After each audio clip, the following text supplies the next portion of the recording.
आणि यानंतर पुढची बातमी आहे सातारा जिल्हा परिषदेसंदर्भातली। सातारा जिल्हा परिषदेमुळे महायुतीमध्ये वादाची ठिणगी पडली आहे। रात्री उशिरा उपमुख्यमंत्री एकनाथ शिंदेंनी मुख्यमंत्री देवेंद्र फडणवीसांची भेट घेतली।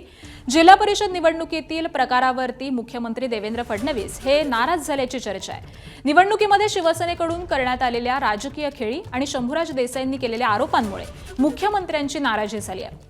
मोठा भाऊ म्हणून भाजपने सामंजस्याची भूमिका घेतली, मात्र साताऱ्यासारखे प्रकार हे खपवून घेणार नाही असं एकनाथ शिंदेंसमोर मुख्यमंत्र्यांनी स्पष्ट केल्याची माहिती आहे। त्याबरोबरच सांगली जिल्हा परिषद निवडणूक प्रकरणावरून देखील मुख्यमंत्र्यांनी असहमती व्यक्त केली आहे। त्यामुळे आता भाजप आणि शिवसेनेतील वाद निवळणार की वेगळं वळण लागणार याकडेच सगळ्यांचं लक्ष लागलंय।